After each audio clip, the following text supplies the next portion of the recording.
안녕하세요. 저는 잉여 중 장녀인 30대 직장인입니다. 가족들과는 어릴 적부터 사이가 정말 좋았어요. 부모님은 저희가 성인이 되고 난 후로 기촌을 하셨고 지금까지 10여 년간 농사를 짓고 계시답니다. 지역에선 신농작물을 재배하는 농가로 입소문이 났고 농사도 잘 되어서 이제는 좋은 수익을 내고 있습니다. 남편과는 지인의 소개로 만나게 되었습니다. 남편은 제가 만날 당시부터 사업을 하고 있었어요. 연애를 할 당시에 사업을 시작한 지 얼마 되지 않은 상황이었고 경제적으로도 여유롭지 않았어요. 그러다 보니 대부분 연애를 할 때 데이트는 가게에서 했고 저 역시 남편의 일을 도와주기도 했습니다. 그때까지만 하더라도 시댁에서는 저를 정말 좋아하셨어요. 아유, 우리 소연이 없으면 어떻게 가게를 꾸려나가나 모르겠다. 준혁이가 좀 부족해도 소연이가 옆에 있으니까 든든하네. 어머님 감사해요. 저는 준혁 씨가 잘 되면 너무 기쁠 것 같아요. 그래도 이렇게 같이 가게 꾸려나가면서 추억도 쌓고 좋아요. 에휴, 착한 소연이 덕분에 우리 준혁이가 잘 될 것 같구나. 정말 고마워. 그동안 준혁이 혼자 가게 운영하느라 힘들기도 했는데 많이 도와준다며? 그냥 쉬는 날 잠깐씩 도와주는 거예요. 준혁 씨도 열심히 하니 앞으로 잘 될 거예요, 어머님. 저는 정말 열심히 남편의 사업을 서포트했고 좋은 기회로 남편의 사업은 성장을 하게 되었습니다. 시댁 역시 넉넉한 형편은 아니었어요.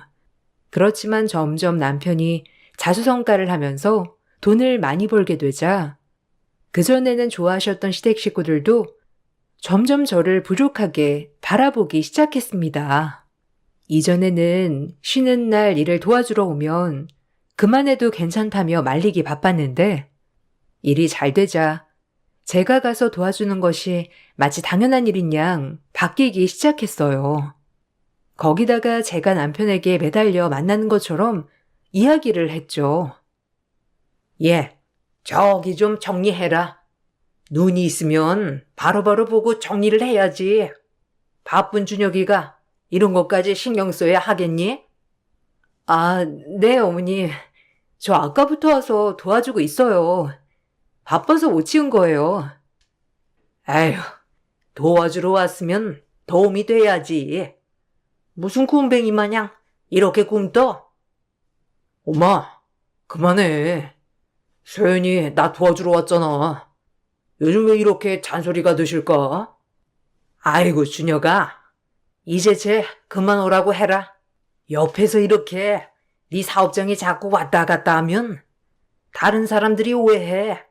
이제 그만 오라고 좀 해. 아, 무슨 오해해? 연애하고 있는데 오해할 게 뭐가 있어? 아니, 너넨 결혼한 것도 아닌데 이렇게 계속 붙어 있으면 다 결혼한 줄 안다니까. 그러니 앞으로 생각해서라도 그만 오라고 해. 엄마, 무슨 소리야? 나 소연이랑 결혼할 거야. 얘가 정말? 네 수준이 있지. 무슨 쟤랑 결혼한다는 거니? 엄마, 그런 말 할 거면 가게 오지 말고 그만 가. 소연이 들어오. 저희는 10년의 연애를 했어요. 사업을 운영하던 순간부터 잘 된 이후까지 저는 쉬는 날이면 남편의 일을 도왔습니다. 남편이 종업원을 구하기 어렵다고 얘기를 했을 때에도 일이 끝나면 가서 도와주기도 했어요. 거기다가 낮에 급하게 청소를 해야 한다면 가서 청소도 해주었습니다. 이건 사랑하는 연인이기 때문에 가능한 일이었죠. 저는 진심으로 남편이 성공하기를 바랐습니다. 그러다가 열심히 노력한 끝에 남편이 성공을 하니 정말 뿌듯했어요. 남편은 그런 저에게 고맙다고 항상 얘기를 했었죠. 저 역시 그런 남편의 마음을 믿고 시댁 식구들이 나를 탐탁치 않아 해도 괜찮을 거라 생각했습니다. 소연아, 나는 결혼을 해도 너랑 할 거야. 그리고 평생을 산다면 너랑 살 거고. 그러니까 누가 어떤 말을 하든지 신경 쓰지 마. 너만 내 곁에 있으면 앞으로 어떤 일이든 다 할 수 있을 것 같아. 우리 결혼하자. 준혁 씨, 난 준혁 씨가 잘 되는 게 너무 기쁘고 행복해. 그렇지만 준혁 씨 주변 사람들은 나를 별로 좋아하지 않는 것 같아. 에이, 그런 거 신경 쓰지 마. 나 너 아니면 평생 결혼 안 한다고 이미 얘기했어. 결혼은 다른 사람이랑 하는 것도 아니고 나랑 하는 거잖아. 나만 믿고 결혼하자. 준혁 씨, 고마워. 저는 남편을 사랑했기에 결혼을 생각하면 행복할 수 있을 거라 생각을 했습니다. 이때까지만 하더라도 남편은 저를 무엇보다 소중한 사람이라 생각했기 때문이었어요.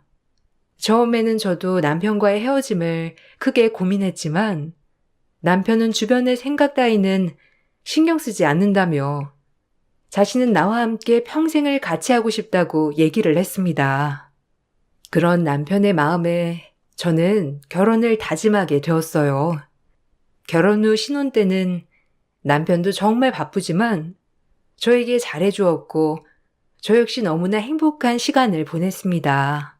그렇지만 점점 시간이 지나면서 남편의 태도는 바뀌기 시작했어요. 남편의 사업은 시간이 지날수록 더 잘 되었습니다. 그러다 보니 남편에게 접근하는 사람들도 많아졌고 바쁘게 지내다 보니 저와 보내는 시간들도 줄어들기 시작했죠. 사실 남편의 사업이 잘 되는 그 이면에는 제 노력도 있었어요. 남편이 사업을 운영하는 초창기 때부터 저는 SNS를 운영했습니다. 이곳저곳 홍보도 하고 글도 꾸준히 남기면서 사람들이 제가 운영하는 SNS를 좋아해주기 시작했어요. 그러다 보니 저의 SNS를 사람들이 많이 찾아주기 시작하면서 가게는 잘 되기 시작했던 것이죠. 특히나 가게에는 저의 정성이 들어간 부분들이 정말 많았어요. 가게가 잘 될수록 남편은 바빴고 가끔씩 방문하는 시댁에는 새로운 물건들이 하나둘씩 생겨나기 시작했습니다. 어머님, 냉장고 바꾸셨어요? 어머, TV도 바꾸셨네요? 아, 그래. 이번에 가전들 싹 다 바꿨다. 준혁이가 이번에 다 바꿔줬지. 역시 애가 세심하니까 이런 것도 다 바꿔주고 이래서 큰아들밖에 없다고 하나보다. 아, 그렇구나. 준혁 씨가 저한테는 별말 안 해서 몰랐어요. 예, 너한테 얘기할 게 뭐 있니? 어차피 준혁이 돈으로 바꾸는 건데 네가 여기에 뭐 한 푼이라도 보태준 것도 아니고 뭘 말하라는 거야? 에이, 그래도 어머님, 이런 건 말해줘야죠. 제가 친정집 가전들 다 바꿔주고 말 안 하면 좀 그렇잖아요. 네가 번 돈이 있어서 진정 가전들을 다 바꿔줘. 거기는 준혁이 돈이 들어가겠지. 그렇지만 여기 집은 너 돈 한 푼도 안 들어갔으니 걱정하지 말거라.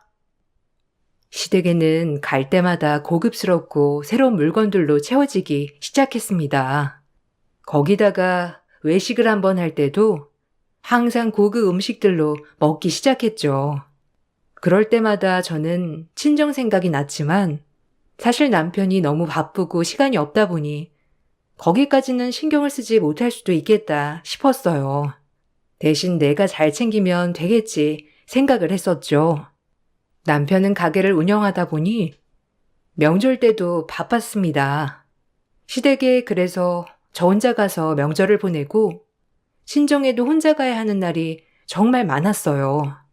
어떤 행사든지 남편은 바쁘다는 이야기로 참석을 하지 않았죠.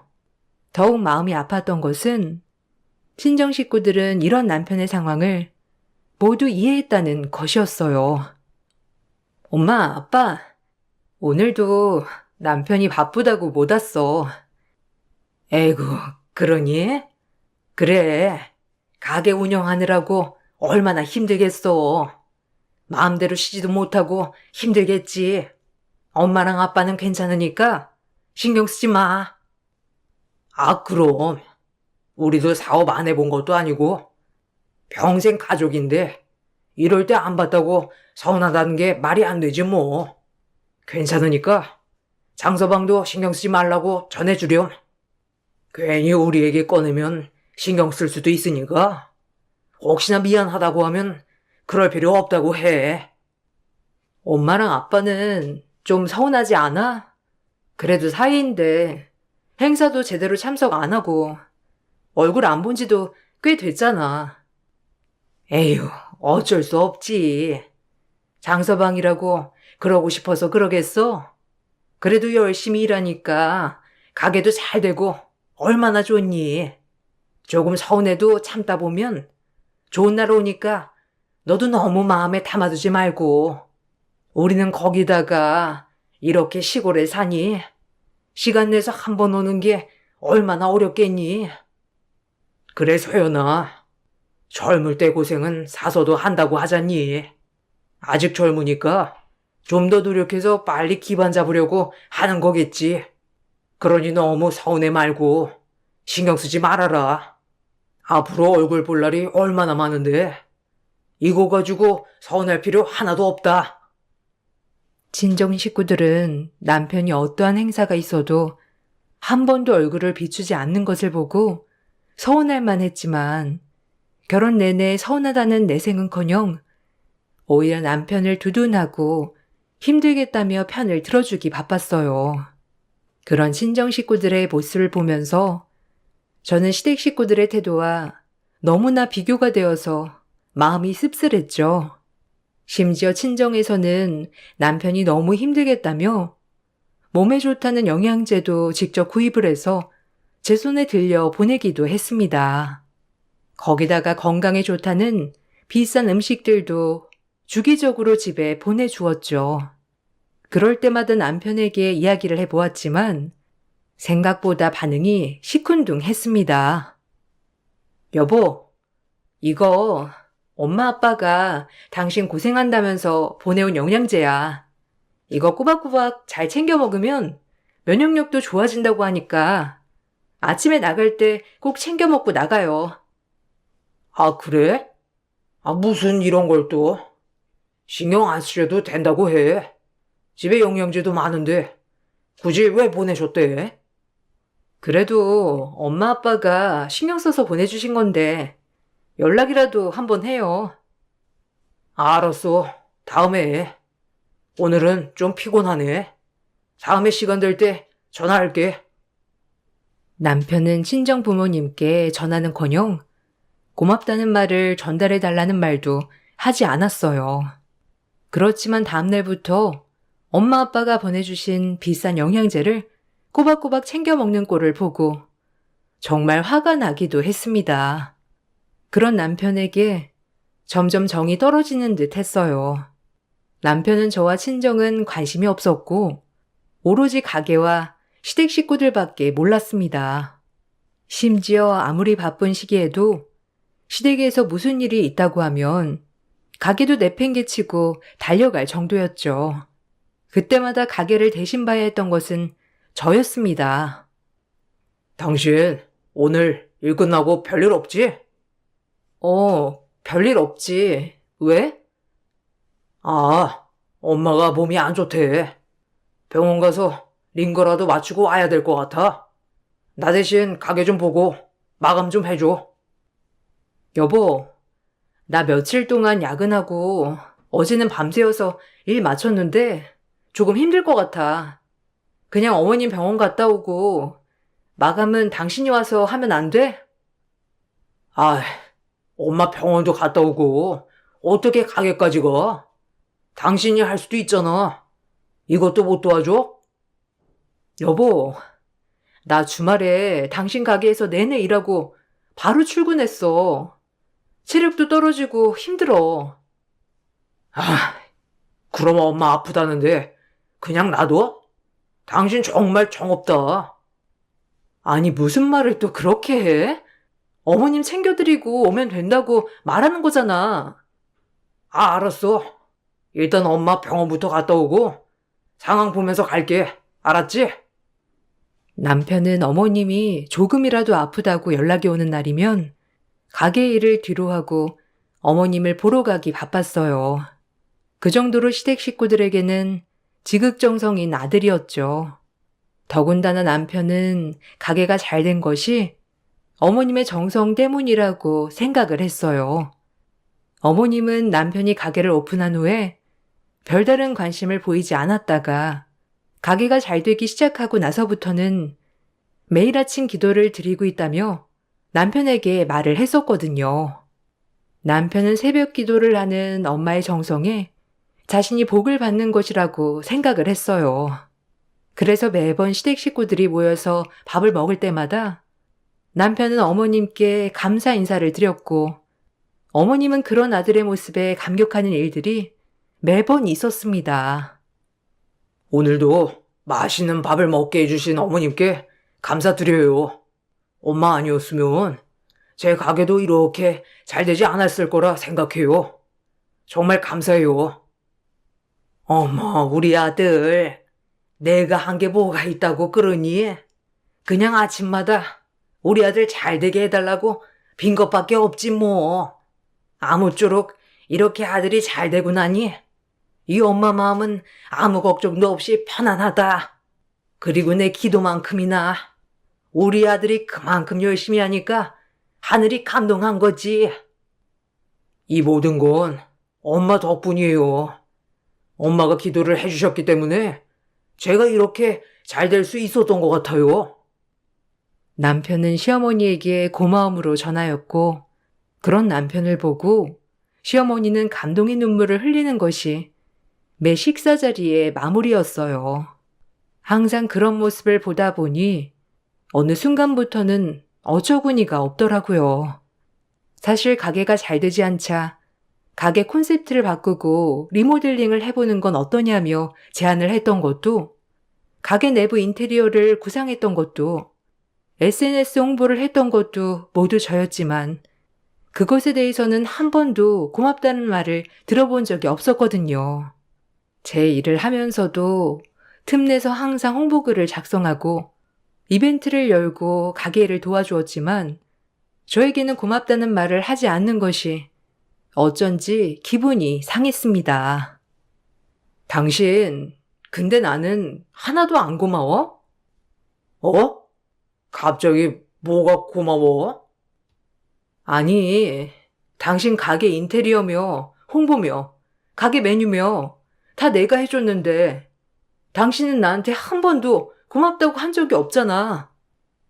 아니, 그게 왜 고마워?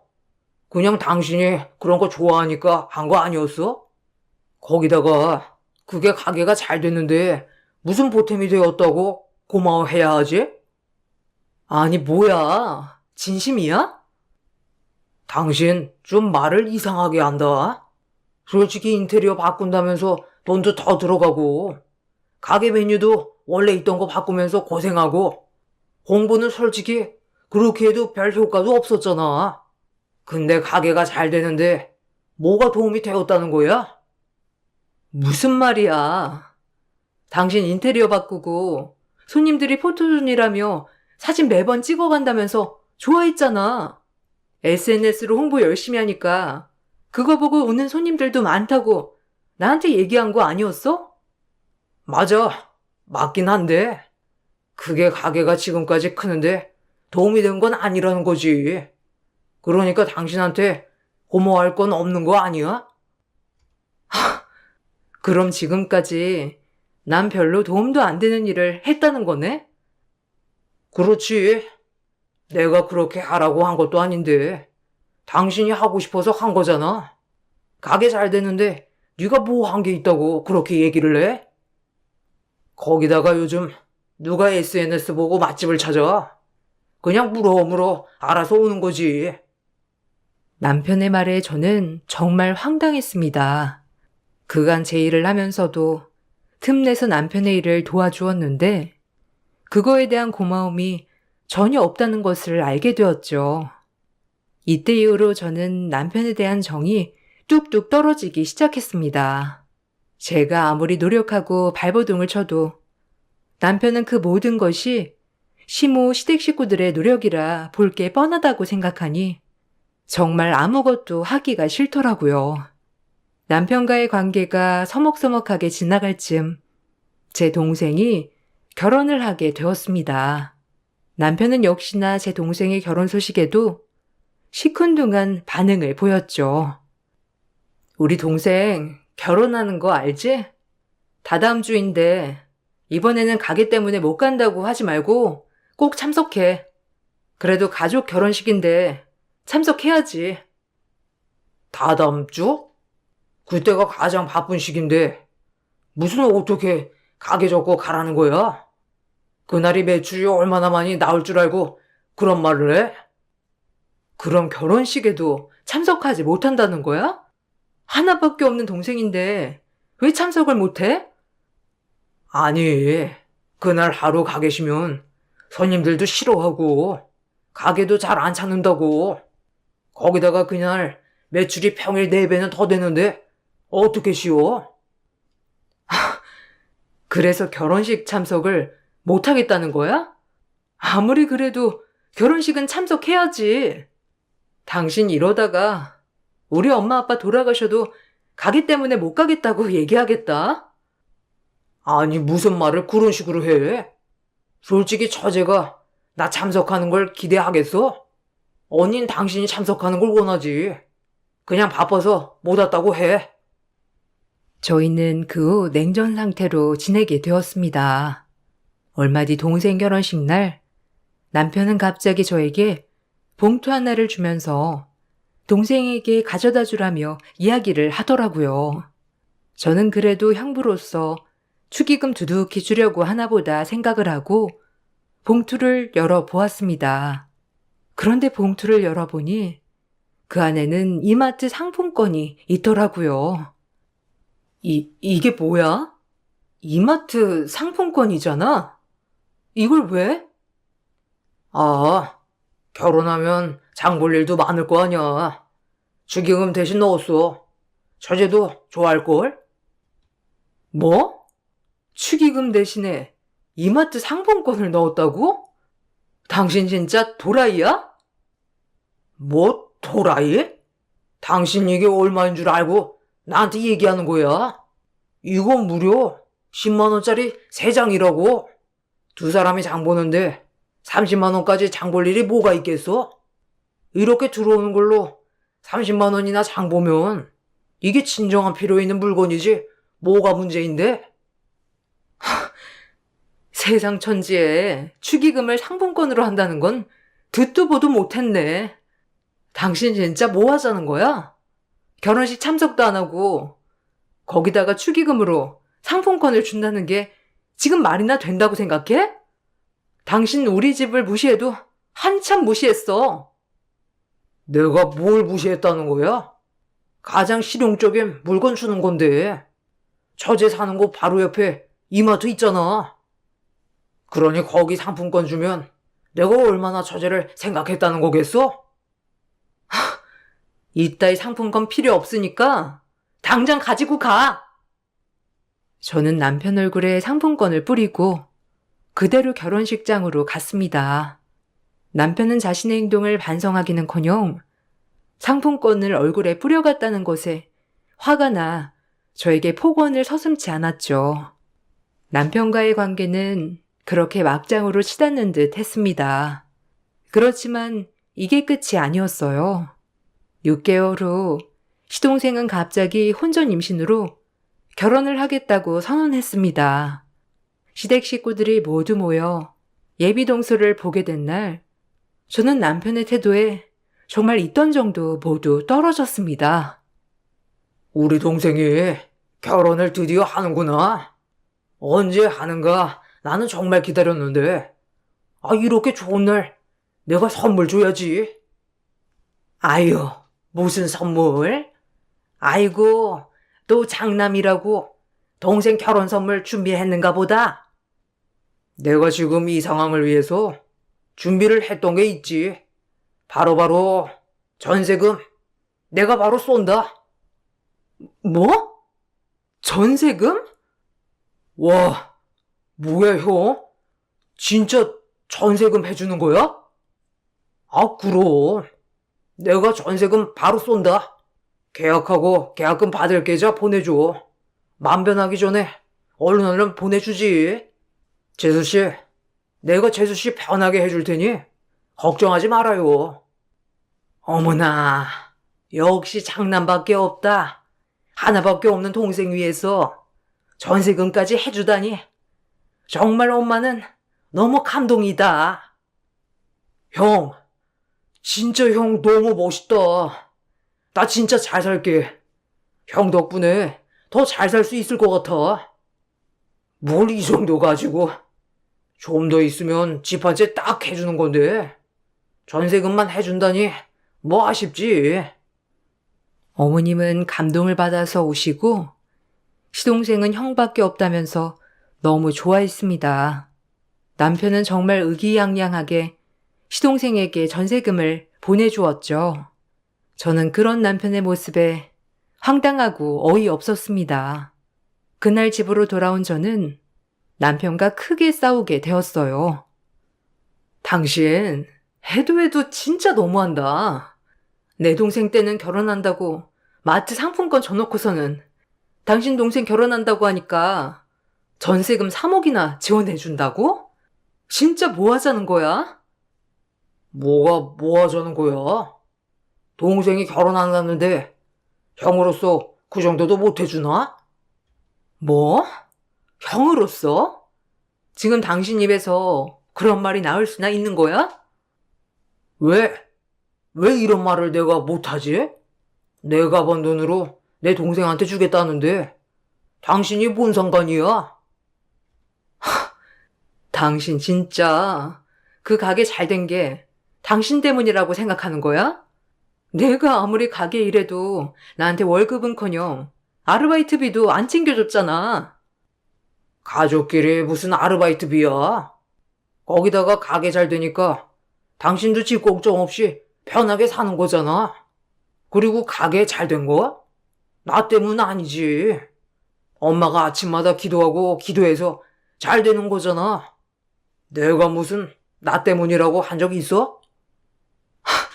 그게 왜? 됐고, 당신 전세금 당신 동생한테도 했으니 나도 우리 동생한테 좀 지원 좀 해줄게.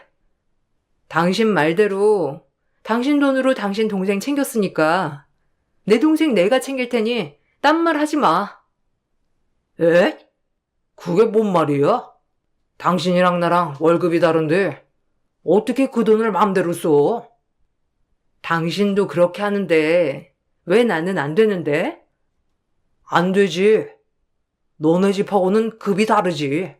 난 그 정도의 급이 되니까 그럴 수 있는 거고, 농사 짓는 처거에 코딱지만한 월급 받는 아내까지 다 감수하고 살고 있는 건데 억울하면 네가 나처럼 벌던가. 남편의 말에 저는 있던 정도 다 떨어졌죠. 더 이상 남편과는 함께할 수 없다고 이야기를 했습니다. 남편 역시 저처럼 돈만 밝히는 여자와는 더 이상 살 수 없다고 말을 했죠. 아이가 없었던 상황이라 저희는 합의하에 빠르게 이혼을 결정하게 되었습니다. 이혼 소식은 서류가 모두 마무리된 후 양가 부모님께 알리게 되었어요. 친정 부모님은 이혼 소식에 매우 놀라셨지만 이내 저의 선택을 존중해 주셨습니다. 이혼을 하고 얼마 뒤 부모님께서는 저와 동생 가족들을 불러 모았어요. 엄마, 아빠, 무슨 일 있어요? 갑자기 왜 다들 모이라고 한 거예요? 아, 다름 아니고 사실 우리가 관리하고 있던 부동산이 있었는데 농사도 짓고 관리도 하다 보니까 좀 버거워서 조금 이르다 생각을 하긴 했지만 지금 상속하는 게 낫지 않을까 싶어. 갑자기 부동산? 엄마 아빠한테 부동산이 있었어? 전혀 몰랐는데. 여러 곳이 있긴 한데 이걸 너희들이 같이 나눠서 가지면 어떨까 싶다. 둘이 더 가지겠다고 싸운다면 나눠줄 생각은 없고. 뭐, 상속이면 엄마 아빠 뜻대로 하는 거지만, 갑자기 웬 부동산이라는 거야? 엄마 아빠 사업 정리 다 하시고 여기 내려오신 거 아니었어요? 사실 사업은 계속하고 있어. 그냥 전문 경영인을 두고 맡겼을 뿐이고, 우리는 자리만 차지하고 있는 거지. 어쨌든 정리를 다 하긴 했는데, 부동산이며 이런 건 바로 정리하기가 어렵더라고. 너희들도 있고. 그래. 아무튼 이래저래 큰애도 이혼하고 집으로 다시 돌아오니 이제는 어느 정도 정리를 해야 될 때가 된 것 같아서 이렇게 모이라고 했다. 소연아, 지금까지 우리가 별말은 안 했지만 장서방이 우리 집 무시했던 거, 아니 그 집안 식구들이 모두 무시했던 거 다 알고 있었다. 그래서 결혼하기 전에 이런 거 다 알려야 하나 싶었는데 굳이 밝히고 싶었던 게 아니라서 말은 안 했던 거고, 어쨌든 이혼을 했다고 하니 이제는 너에게 넘겨줘야 할 것 같구나. 부모님은 이제 농사에 전념을 하고 싶다고 말씀하셨습니다.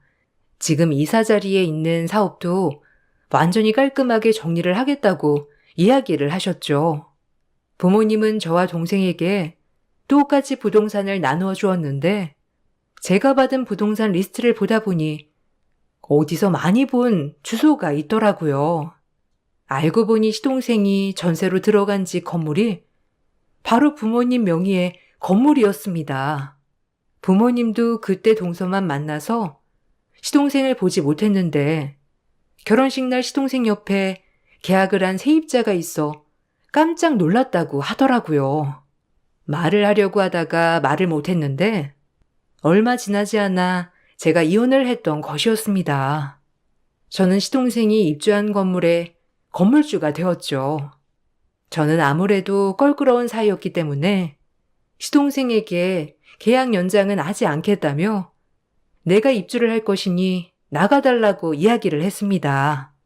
이 소식을 듣고 남편은 저에게 연락을 해 왔었죠. 오랜만이네. 소식 들었어. 동생 사는 곳 건물주가 당신이라고? 들어보니 당신이 입주할 거라고 이번에 나가달라고 했다며? 나 때문이야? 그래, 당신이랑도 좋은 사이는 아니지 않나? 서로 웃으면서 볼 수 있는 사이도 아닌데 그 가족을 내 건물에 두는 건 이상하지. 당신 혹시 나랑 재결합 생각하고 있어? 뭐? 내가 미쳤니? 아니 그게 아니면 갑자기 동생이 살고 있는 건물을 사들이는 것도 이상하고, 거기다가 동생한테 억지로 나가라고 한 다음 나한테 연락 오게 하는 거 아니야? 도대체 뭔 자신감이야? 그런 생각 한 번도 한 적 없어. 어디서 나온 자신감이야? 거울은 보고 다니는 거지? 당신이랑은 다시 만나고 싶은 생각 꿈에도 없으니까 입 밖으로라도 그런 말 내뱉지 마. 불쾌하니까. 남편은 자신이랑 재결합을 하고 싶어서 수작을 부리는 거 아니냐며 이야기를 했습니다. 저는 그런 남편의 말에 어이가 없었죠. 가족들과의 식사 자리에서 이 얘기를 꺼내니 부모님은 굉장히 크게 화를 내셨습니다. 그러더니 운영하고 있었던 회사에 연락을 바로 하시더니 무언가 이야기를 전했습니다. 아빠, 갑자기 어디에 연락했던 거예요? 사실은 우리가 장서방 사업하는 거 지원해주고 있었다. 장서방은 잘 몰랐겠지만 너랑 결혼할 쯤 좀 힘들었잖니. 그래서 너랑 결혼하고 싶다고 말도 하는데 경제적으로 여유롭지 않은 것 같아서 좀 도와주고 있었지. 벌써 몇 년째 지원을 해주고 있었는데 너랑 이혼을 했다고 해서 우리도 어떻게 해야 하나 고민하고 있었단다. 그런데 그따위 전화를 했다고 하니 이제는 지원을 끊어야 할 것 같구나. 뭐? 아빠 그럼 남편이 어디서 지원받고 있다고 한 게 아빠였어? 남편 말로는 자기가 엄청 콘택트해서 지원받은 거라고 하던데? 콘택트는 무슨? 그냥 우리가 지원을 했으면 좋겠다고 하니까 회사 측에서 알아보고 지원을 해준 거지. 아, 그럼 남편 가게도 결국 남편 노력으로 된 건 하나도 없었던 거네? 친정 부모님은 남편이 자신의 가게가 본인과 시댁 식구들 덕분이라고 말했던 사실은 전혀 모르고 있었죠. 그러다 이번 남편이 전화를 해온 사실을 알고 분노를 하시게 되었고, 저는 그동안의 남편과 시댁 식구들의 횡포를 모두 밝히게 되었어요. 부모님께서는 무척이나 분노하셨고, 모든 지원을 바로 중단하겠다고 선언하셨습니다. 남편의 가게는 이미 제가 가게 경영에 손을 뗀 이후로 어려워지기 시작했습니다. 그러다 부모님의 지원도 중단이 되며 사업은 점점 망해가기 시작했죠. 그러던 도중에 남편은 제가 가게 경영에 큰 영향을 미쳤다는 것도, 처가댁 부모님의 지원이 있었다는 것도 뒤늦게 알게 되었는지 계속해 연락이 오기 시작했습니다. 소연아, 내가 정말 미쳤었나 봐. 네 덕분에 가게가 잘 되었던 건데 미안하다. 다시 돌아와 주라. 누구세요? 아니, 엄마가 아침 내내 기도해서 잘 된다고 하던 사람 어디 갔어요? 그렇게 내가 했던 것도 알아달라고 할 때는 뻔뻔하게 외면하더니 이제 와서 돌아와 달라고 하니 어처구니가 없네요. 미안해. 나 이제야 다 알았어. 나 잘 되게 하려고 너랑 처갓집에서 지원해 준 거. 미안해, 이제 알아서. 정말 미안해. 내가 잘못했어. 이제야 알았다고? 아니, 그전부터 당신은 알았어. 그런데 무시했던 거지. 급이나 나누면서 우리 집은 당신 집보다 아래라고 생각하면서. 아니, 급이 아래인 집에서 지원해줬는데 그건 자존심이 상하지 않았나 보지? 얼굴에 철면피라도 깐 거야, 뭐야? 소연아, 너 그렇게 독한 말 하는 애 아니잖아. 내가? 내가 독하다고 하는 거야? 진짜 독한 게 뭔지 모르는가 보다, 준혁 씨.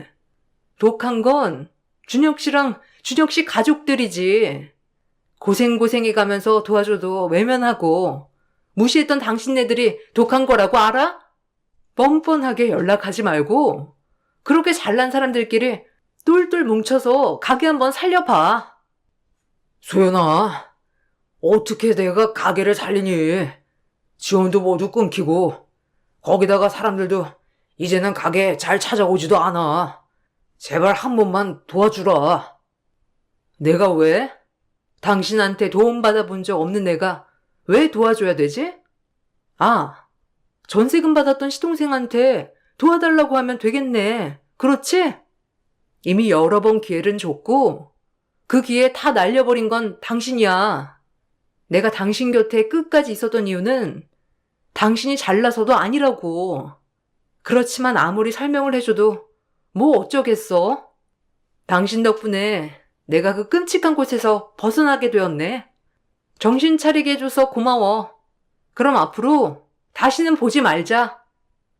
남편은 가게를 접어야 하는 상황까지 되어버리자 저에게 계속해서 연락을 해왔습니다. 그렇지만 저는 남편의 연락을 차단하고 다시 받지 않았어요. 시댁에서도 저에게 자꾸만 연락이 오는 바람에 전화번호까지 바꾸고 이사도 가게 되었습니다. 그렇게 남편이 자부하던 가게는 결국 저와 저희 부모님의 도움으로 운영되었던 곳이었다는 사실이 참 씁쓸했습니다.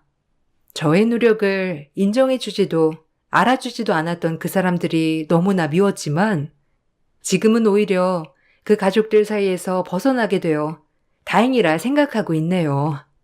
지금은 누구보다 저의 행동 하나하나를 감사하게 생각해주는 연인을 만나고 있습니다. 앞으로는 좀 더 행복할 날이 오겠죠. 저의 긴 글을 읽어주셔서 감사합니다. 안녕하세요. 저는 30대 후반 여자입니다. 최근에 정말 말도 안 되는 일을 경험하게 되었고 어떤 식으로 받아들여야 할지 몰라 사연을 신청하게 되었습니다. 남편과 결혼을 한 지 5년의 시간이 흐르는 동안 끊임없는 문제가 생겼고 결국 점점 쌓여만 가던 안 좋은 감정들이 터져 나오고 말았습니다. 저희 부모님과 남편은 애초부터 사이가 좋지 않았었어요. 날이 가면 갈수록 남편에게 바라는 것들이 많아졌고 남편도 저희 부모님에 대한 요구들에 대해 점점 지쳐가고 있었죠. 그러다 보니 친정에 가는 것도 두려웠고 남편에게 더 이상의 피해를 주고 싶지 않았습니다.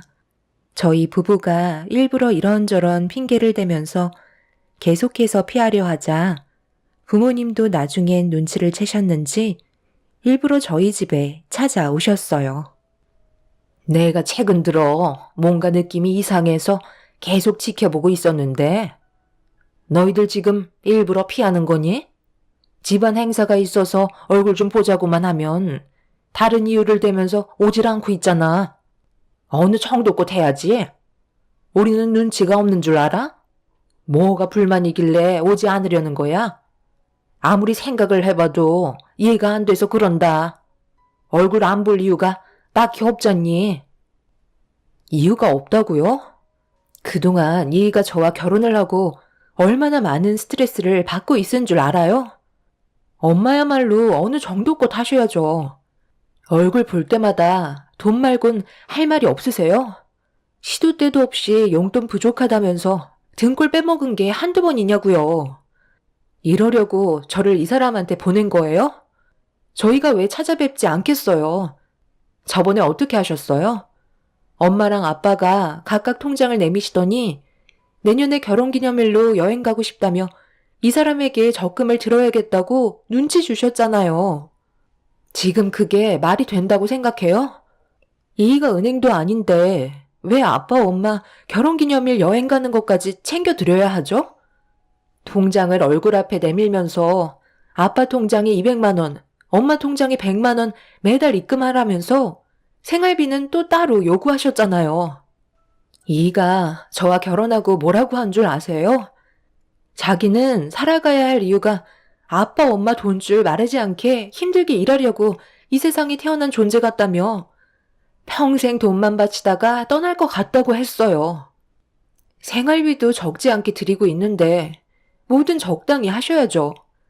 그때부터 너무 큰 실망을 해서 한동안 찾아뵙지 않았던 거예요. 결혼 전에는 제가 벌어오는 돈으로 생활하시더니 이젠 이 사람 돈으로 더 많은 것들을 누리실 작정이세요? 앞으로 최소한의 생활비를 제외하곤 드리지 않을 테니 그런 줄 알고 계세요. 저희도 먹고 살아야 하고 앞으로 아이 계획도 세워야 하는데 아빠 엄마 사치 부리는데 더 이상 돈을 낭비하고 싶지 않아요. 제발 제가 그이 눈치 좀 안 보게 해주세요. 네? 뭘 얼마나 받아먹었다고 그러는 거야? 내가 너를 그동안 어떻게 키워줬는데 그것만도 감사하게 생각해야지.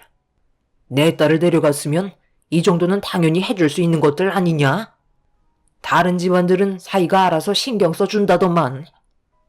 통장을 내밀었을 때의 우리 입장은 조금이라도 생각해봤어?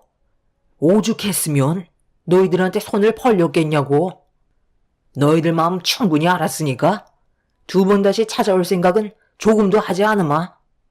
힘들게 자식 키워봤자 아무 소용 없다더만. 결혼하고 나서 부모에 대한 고마운 마음은 조금도 편하지 않으려는 딸도 문제지만 아무 말 하지 않고 있는 오서방한테도 너무 크게 실망을 했네. 충분히 어떤 마음인지 알았고 앞으로 찾아오지 않을 테니 잘 먹고 잘 살아라. 늙으면 세상 떠야지. 너희들한테 괜히 피해만 줘서 미안하다. 뭐하고 있어? 당신도 이제 그만 일어나. 우리는 자식들에게 짐만 될 뿐이야. 부모님은 저희 부부 앞에서 눈시울을 붉히셨고 상황이 정말 난감하게 흘러가고 있었어요. 분명 잘못은 부모님이 하셨는데 저희를 미안하게 만들게끔 상황을 조성하고 있었죠. 남편은 이미 저희 부모님께 실망을 너무 크게 해서 그런지 아무런 반응을 보이지 않고 있었습니다. 누가 봐도 연기하는 게 뻔히 보이는데 부모님은 눈물을 흘리시면서 억울하다고 하소연을 하셨어요. 그렇게 자리에서 일어나셨는데 현관문을 나서기까지 한참의 시간이 걸렸습니다.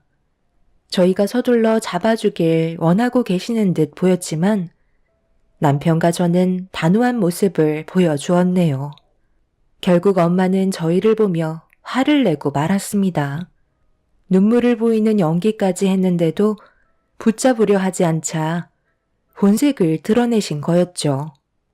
결국 참고 있던 남편은 그동안 쌓였던 불만들에 대해 털어놓기 시작했고 걷잡을 수 없을 만큼 순식간에 동네가 떠나갈 정도로 안 좋은 말들을 주고받게 되었네요.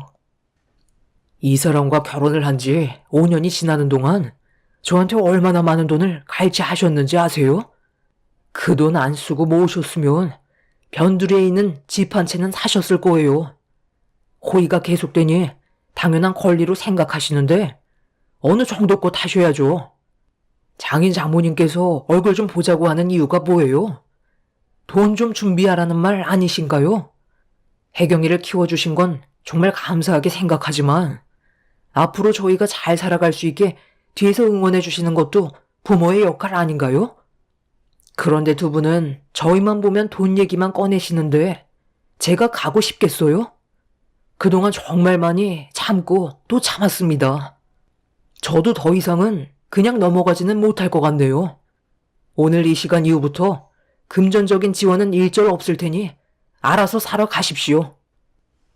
오서방, 자네 지금 우리를 굶길 작정이야? 최소한의 생활비는 보장해줘야 하지 않겠어? 우리 나이에 일자리도 못 구하고 아무것도 할 수 없는 처지인데 생활비까지 끊어내겠다고? 나도 이렇게까진 안 하려 했는데 그럼 내 딸은 다시 되돌려 받겠네. 내가 자네한테 내 딸을 넘긴 이유는 앞으로의 삶이 좀 더 풍요로워지기 위해 큰맘 먹고 넘겨준 건데 꼴랑 5년 받아먹었다고 벌써부터 이런 식으로 불만을 털어놔? 자네만 아니었어도 우리 집안은 혜경이가 벌어오는 돈으로도 충분히 생활하고 있었어. 덕분에 내가 모은 돈은 얼마 되지 않지. 엄마 아빠가 돈 좀 모을라 치면 뺏어가고 없는 이유 만들어서 다 털어갔잖아. 지금까지 네가 병치레 안 하고 자라온 것만도 감사하게 생각해. 우리가 괜히 너한테 투자한 줄 알아? 최대한 부유한 집안에 보내려고 그동안 얼마나 애썼는데 그런 마음은 하나도 몰라주고 이런 식으로 배신을 때려? 둘이 달이 나준 게 누구 덕분이야? 내가 많은 사람들한테 시간을 쏟아붓지 않았다면 둘은 선자리조차 이루어지지 않았다고. 힘들게 만들어준 인연에 대해 감사하게 생각하지는 못하고 이제 와서 그깟 돈 몇 푼 때문에 인연을 끊겠다고? 안 되겠다. 지금 당장 사돈 분들 여기로 오시라고 전해드려라.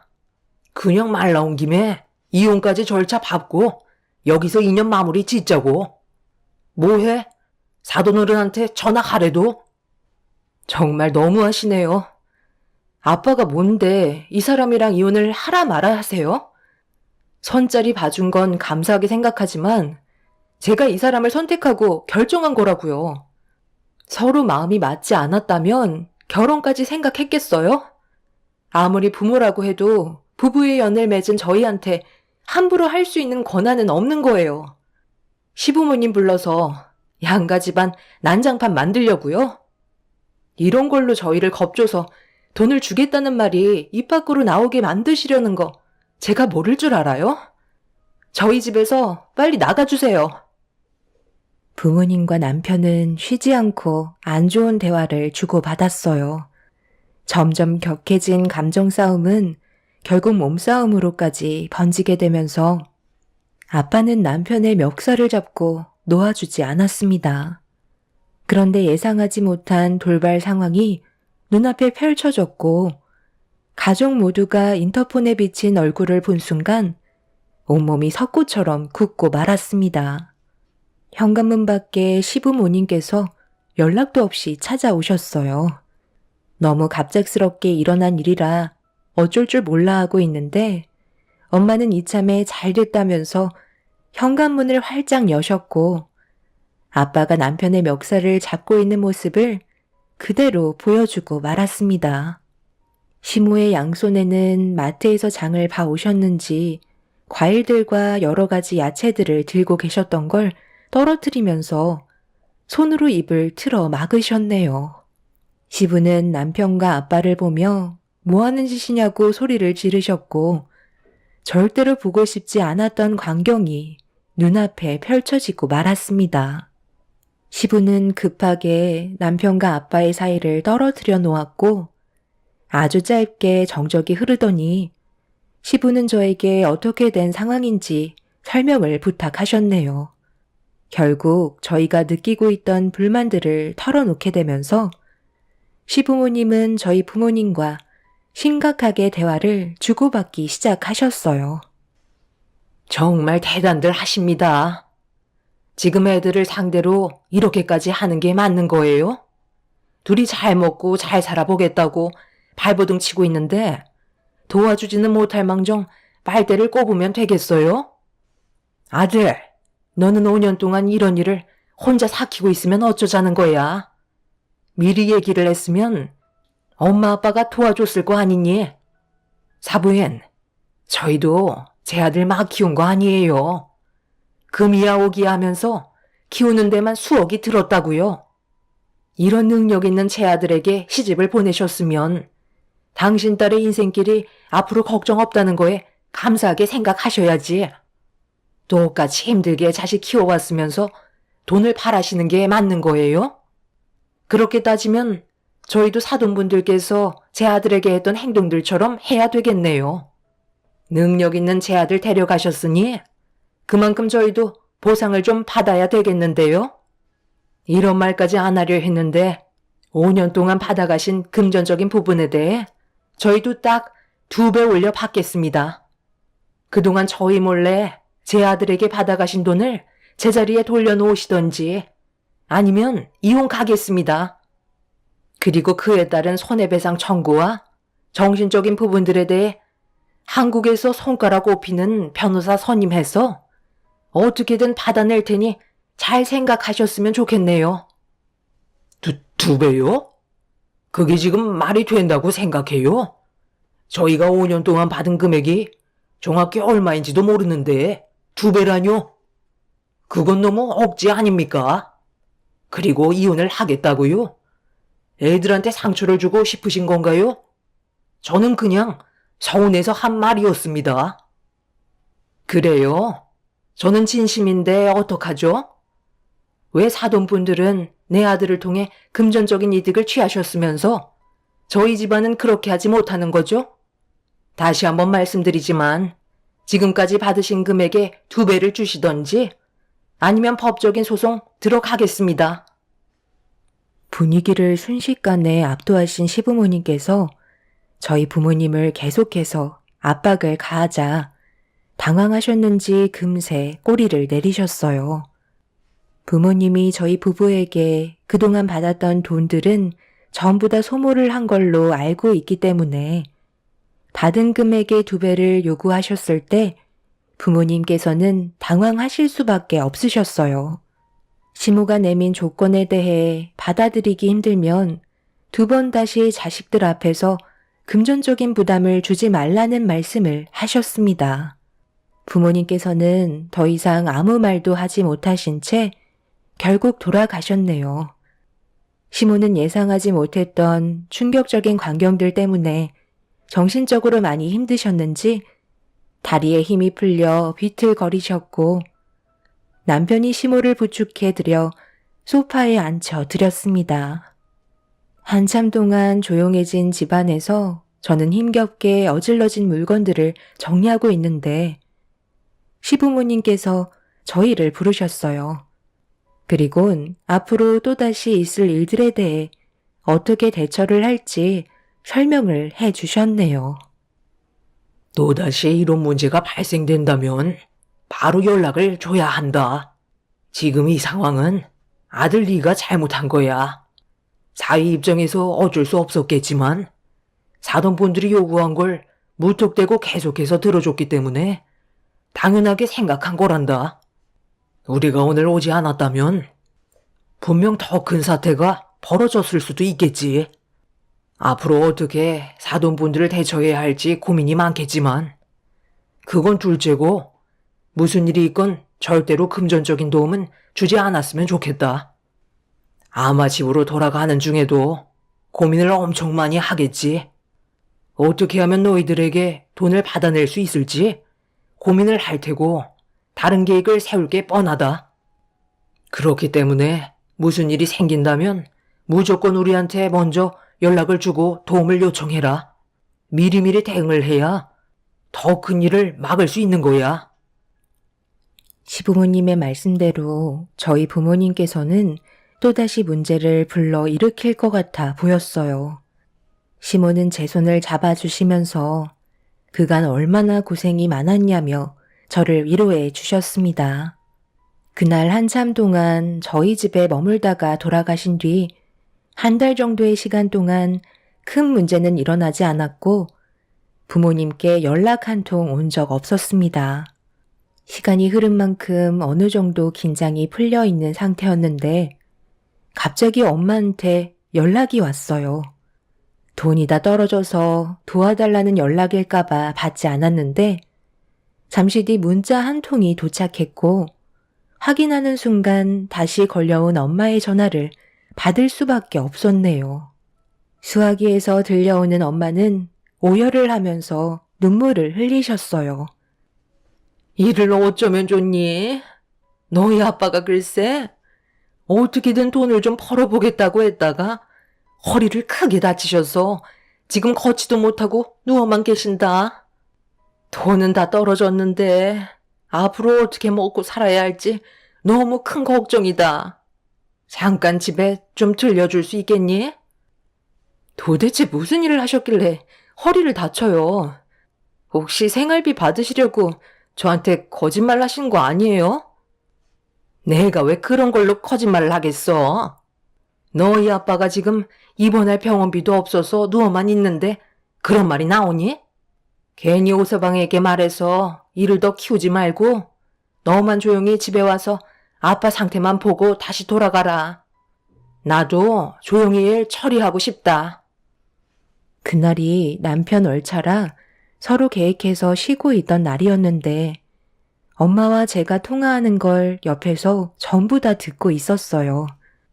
남편은 저희 엄마의 목소리를 듣곤 크게 동요되지 않았고 별로 느낌이 좋지 않다면서 친정에 가는 걸 원치 않고 있었습니다. 저는 남편 말을 듣고 일단 움직이지 않고 있었어요. 워낙 생각을 알 수 없는 부모님이라 또다시 무슨 계획을 세우실지 몰라 일단 상황을 지켜보기로 했었습니다. 제가 친정에 가지 않고 버티고 있자 엄마는 지속적으로 연락을 취하기 시작했어요. 하지만 남편의 말대로 더 이상 아무것도 하지 않았죠.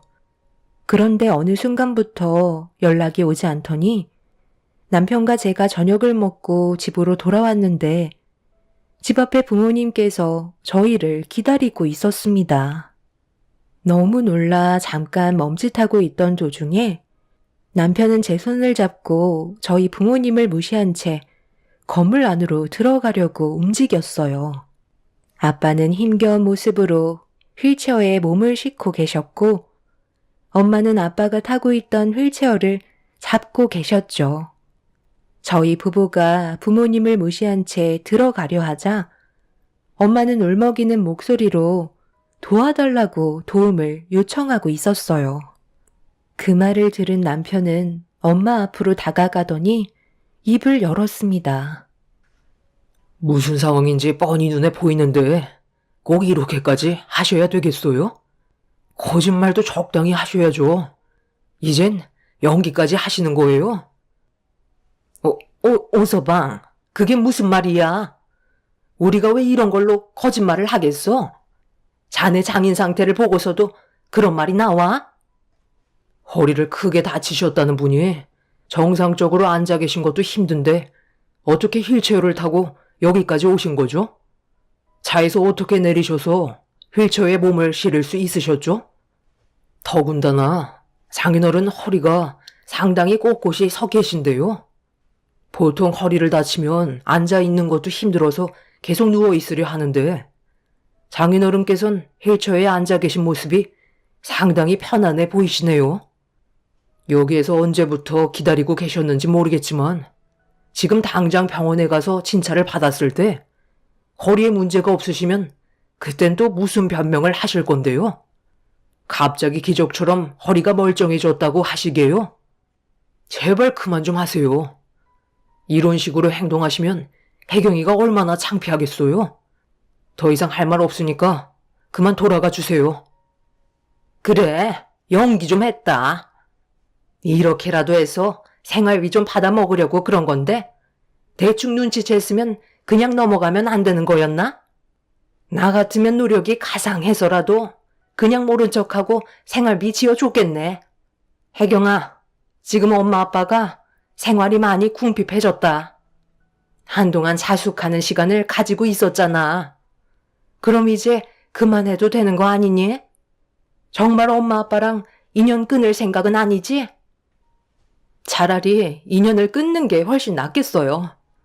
저는 엄마가 이런 계획을 가지고 있는 줄은 정말 상상도 하지 못했다고요.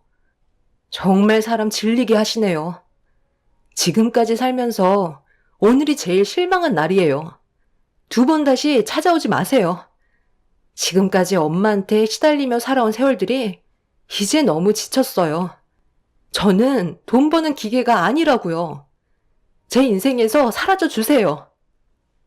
엄마는 제 말이 끝나자마자 저에게 달려드셨고 온갖 막말을 퍼부으셨어요. 남편은 난리치는 엄마를 막아섰고 저도 남편 뒤에서 몸을 숨겨 그만하시라고 소리를 지르고 있는데 휠체어에 손을 떼게 되면서 언덕에 있던 저희 집에서 아랫길로 내려가기 시작했고 아빠는 순간적으로 몸이 경직이 됐는지 휠체어에서 뛰어내리지 못하고 계셨어요. 엄마는 다급하게 부르는 아빠의 목소리에 그걸 본 엄마가 아빠를 향해 급하게 쫓아갔고 저희도 워낙 순간적으로 일어난 일이라 당황스러워하고 있는데 남편도 휠체어를 향해 뛰어가기 시작했어요. 급격하게 빨라진 휠체어를 먼저 붙잡은 엄마가 제어를 하지 못한 채 끌려가고 있는데 온 힘을 다해 그 뒤를 뛰어간 남편이 엄마의 옷깃을 잡았고 힘겹게 휠체어를 멈추려던 순간 옆에서 달려오는 트럭과 부딪히게 되면서 충격적인 일이 눈앞에 펼쳐지고 말았습니다. 부모님과 남편은 미동조차 없었고 저는 비명을 지르면서 급하게 사고가 난 현장으로 뛰어갔는데 차마 두 눈으로 볼 수 없는 모습에 그 자리에서 주저앉고 말았습니다. 잠시 뒤 구급차가 와서 부모님과 남편을 응급실로 데려갔고 곧바로 수술실로 들어가게 되었네요. 이 소식을 접하시게 된 시부모님께서 수술실로 달려오시는 도중 눈물을 흘리고 있던 저를 보시더니 그 자리에 주저앉아 버리셨어요. 부모님과 남편의 생사를 확인할 수 없는 상태에서 어떻게 된 상황인지 물어보시길래 몇 시간 전에 있었던 일들에 대해 전부 다 설명드렸고 시모는 충격적인 상황이 닥친 거에 대해 괴로워하셨습니다. 그런데 잠시 뒤 수술실에서 나온 의사의 표정은 상당히 좋지 않았고 부모님께서 두 분 다 세상을 떠나셨다는 말을 듣게 되었습니다. 남편은 다행히 머리에는 문제가 없어서 다리와 팔에 골절상을 입긴 했지만 시간이 지나면 정상적인 생활이 가능한 상태였어요. 시부모님께서는 수술을 마치고 병실로 옮겨지는 남편을 보며 오열을 하고 계셨습니다. 너무 순식간에 충격적인 일들이 한꺼번에 몰려와 저 또한 맨정신이 아니었지만 한순간에 잃게 된 부모님의 장례를 치러야만 했네요.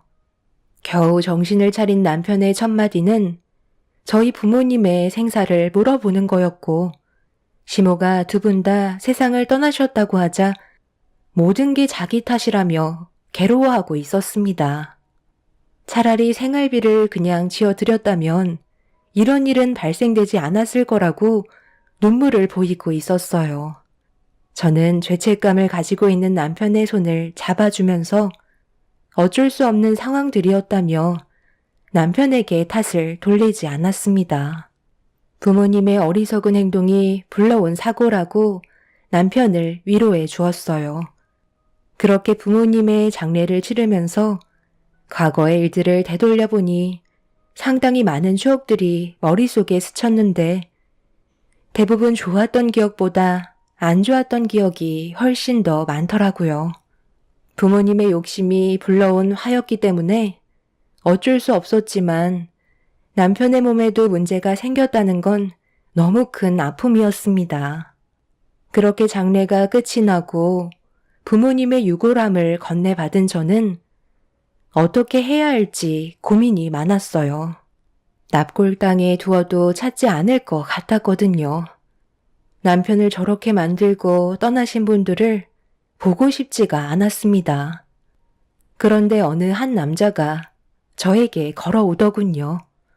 제가 부모님의 유골함을 들고 가만히 있으니까 어디에 안치할 건지 정해지지 않았냐며 시설도 좋고 관리 또한 신경 써서 해준다며 두 분 합해서 최고급으로 해주겠다고 얘기하길래 납골당에 안치하는데 얼마냐고 물어보자 영업사원이 3천만 원 정도를 얘기하고 있었습니다.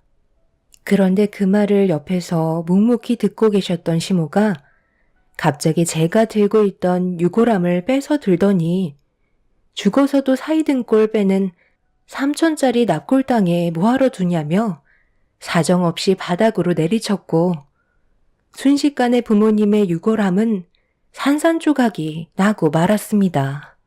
시모는 세상 떠나서까지 자식들 돈줄 빨아먹게 생겼다며 기억에서 지워버리라는 말을 거침없이 하셨습니다. 너무 순식간에 일어난 일이라 깨진 유골함을 멍하니 바라보고 있는데 저에게 유골함을 뺏어 들었을 때 부모님 소지품들도 납골당에 진열을 하려고 함께 들고 있던 소지품들까지 전부 바닥으로 떨어지고 말았네요. 그런데 흥분을 감추지 못했던 시모가 굳어져 버린 얼굴로 바닥에 떨어진 사진 한 장을 쥐어든 채 갑자기 손을 떨기 시작했어요. 그러더니 저에게 천천히 걸어오면서 눈물을 흘리고 계시길래 저는 그런 모습에 당황을 하면서 뒷걸음질 치고 있는데 갑자기 저를 돌려 세우시더니 옷깃을 풀어 헤쳤고 무언가를 찾으시는 듯한 행동을 보이셨습니다. 저는 시모의 갑작스런 행동에 당황해서는 뭐 하시는 거냐고 뿌리치려 했지만 시모는 눈물을 흘리시며 제 옷깃을 내리셨어요. 그리고 잠시 뒤 저를 덥석 안으시면서 오열을 하셨고 말도 안 되는 충격적인 한마디를 듣고 말았습니다. 어떻게 이런 일이 벌어졌는지 지금 생각해도 도저히 믿을 수가 없었죠. 이 사진 속의 장소에 사돈분들 말고 옆에 또 한 사람이 서 있는데 이 사람이 누군지 아니? 예전에 나와 결혼을 했던 전 남편이었어. 그런데 내가 너를 출산을 했을 때 딸이라는 이유 하나 때문에 집안에서 난리가 난 적이 있었지. 그 사람의 집안에서 나를 격하게 반대를 했고 나는 너를 지키려 했지만 어느 날 잠깐 잠이 들었을 때 그때 그 집안 사람들이 너를 어디론가 데려간 거야. 정말 미친 듯이 찾으려 했지만 자기들도 아무것도 모른다며 끝까지 발뺌을 했고 너를 몇 번 안아보지도 못한 채 떠나 보내야만 했어. 시간이 지날수록 단 한 번도 너를 잊은 적 없었고 지금도 여러 가지 소식을 접하기 위해 여러 기관을 돌아다녔지만 너에 대한 존재를 들은 적은 없었다. 그런데 지금 이 사진 속에 돌아가신 사돈분들이 내 딸이 너를 안고 있고 그 옆에 지금은 생사조차 할 수 없는 너희 친부와 함께 사진을 찍은 모습을 보면 이건 분명 그때 당시 너를 사돈분들께 넘겨준 것 같구나. 그리고 무언가 거래가 있었겠지. 그래서 내가 급하게 내 딸인 걸 확인해 보려고 옷깃을 내린 거였다. 날개뼈 쪽에 검은 반점이 있었거든. 그런데 혜경이 너도 날개뼈 쪽에 손톱만한 검은 반점이 있는 걸 보고 너무 놀랐다. 충격적인 말은 계속해서 이어졌고 도저히 믿을 수 없는 시모의 말에 입을 다물지 못했습니다.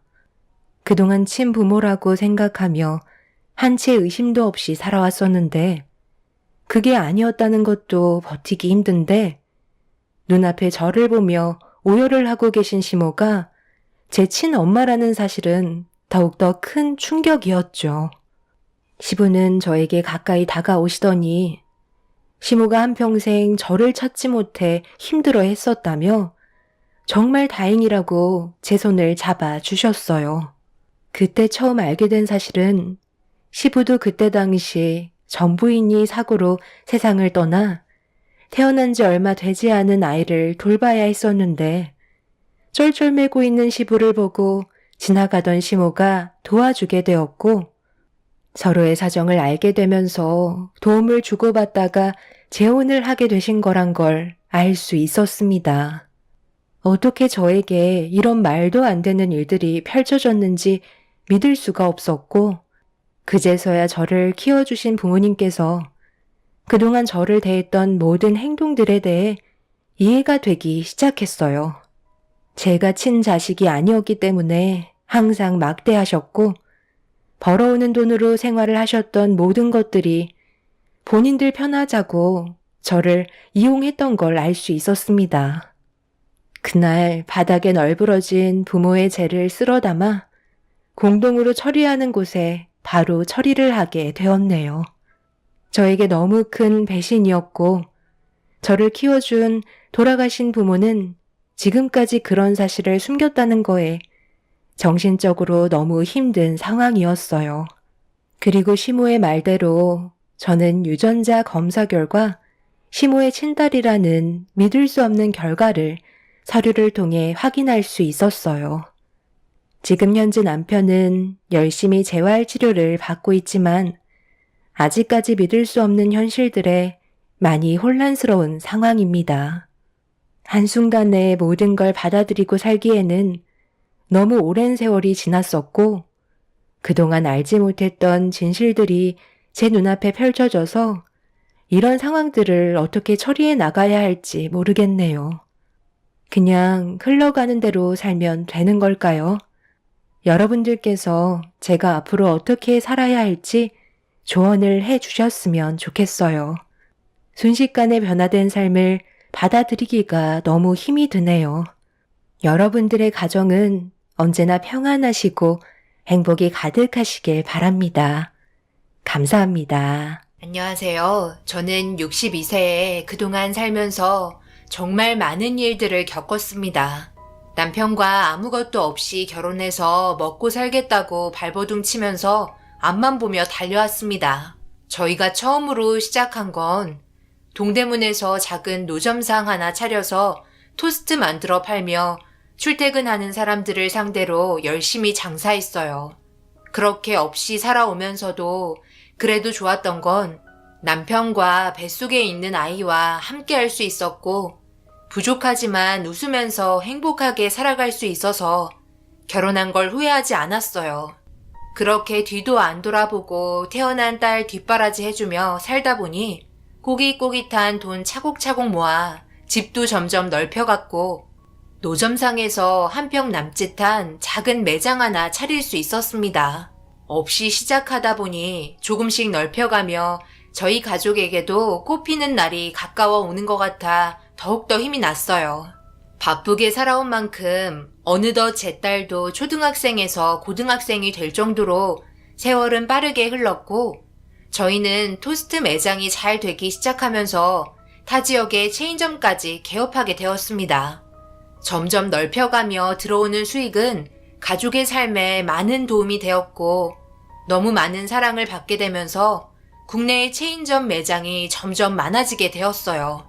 처음부터 이렇게까지 될 거라고 전혀 생각하지 못했었는데 어느덧 체인점은 국내에 10개 정도까지 넓혀지게 되었고 직원 수도 점점 많아지면서 동대문에서 노점상으로 토스트하던 저희 매장의 변화에 과거에 고생했던 기억들이 떠올라 너무 감격스러워 눈물까지 흘렀었어요. 체인점이 많아질수록 들어오는 수익 또한 많았지만 그만큼 문제도 있었어요. 각자 운영 방식이 다르다 보니까 각 매장을 신경 써야 했고 고객 응대가 잘 이루어지지 않는 매장은 저희 토스트 매장 이미지에 직결타를 주게 되었습니다. 아무래도 철저한 관리가 필요할 것 같아 매장만 돌아다니며 따로 관리하는 직원을 고용했고 다행히도 꾸준한 관리로 인해 앞으로 모든 게 잘 해결될 것 같았어요. 그렇게 저희 가족은 없이 시작했지만 넓은 아파트로 이사를 갈 수 있었고 재산 또한 꽤 많이 보유할 수 있었습니다. 금전적으로 여유가 생기다 보니 딸의 뒷바라지도 문제없이 잘 해결할 수 있었어요. 충분한 여유는 삶의 인생을 완전히 바꾸어 놓았고 앞으로 저희가 운영하는 매장이 전국 곳곳에 들어설 수 있게 더욱더 많은 노력을 기울였습니다. 더 이상 바랄 것도 없었어요. 행복하게 살기만 바랬습니다. 과거에 힘들었던 그때로 돌아가고 싶지 않았어요. 그런데 왜 모든 건 바라는 대로 이루어지지 않을까요? 죽어라 고생하며 살아온 세월에 대한 보상이라고 생각했는데 그 기간이 너무나 짧았어요. 본사에서 만들어지는 재료에 위생상 문제가 생긴 상태로 전국에 있는 매장으로 퍼졌고 집단 식중독이라는 돌이킬 수 없는 결과를 가져오면서 모든 걸 배상해야만 했습니다. 그리고 회복되지 않는 저희 매장의 이미지로 인해 장기간 파리만 날리던 매장들이 줄줄이 폐업을 하게 되었고 그에 따른 피해는 저희에게 전부 돌아오게 되었어요. 어떻게든 방어하려 했지만 한번 잃은 민심은 돌아오지 않았습니다. 결국 저희 가족도 먹고 살기 힘들 정도로 위태로워지게 되었고 꿈만 같던 행복한 삶은 너무나 짧게 끝이 나고 말았어요. 결국 엄청나게 많은 빚더미로 인해 남편은 파산 신청을 하게 되면서 예전에 동네에서 아무것도 없이 시작했을 때와 똑같은 시점으로 돌아오게 되었고 남편과 저는 아무런 의욕도 없는 상태로 멍하니 앉아 있었어요. 처음부터 다시 시작하기가 힘들더라고요. 체력도 많이 떨어지게 되었고 다시 일으켜 세울 수 있을지조차 장담할 수 없어서 저희 가족에게는 희망보단 두려움만 남게 되었네요. 딸은 대학이 아닌 취업으로 진로를 바꾸게 되었지만 남편은 매일을 술로 의지하고 있었습니다. 맨날 술만 먹고 그러고 있으면 뭐가 좋아져요? 엄마는 그래도 식당에서 주방 일이라도 하고 계시죠. 아빠는 그게 뭐예요? 집안의 가장이면 실패를 한다고 해도 또다시 일어나야 하지 않겠어요? 그깟 돈 다시 벌면 되잖아요. 도대체 뭐가 두려워요? 저도 지금 열심히 일하고 있잖아요. 열심히 살면 모든 게 다시 좋아질 거니까 정신 좀 차려요. 그러지 못할 거면 차라리 사라지라고요. 너희 아빠가 그동안 얼마나 열심히 달려왔는지 너도 잘 알잖니. 한순간에 모든 걸 잃게 되니 그게 너무 힘이 들어서 그런 것 같다.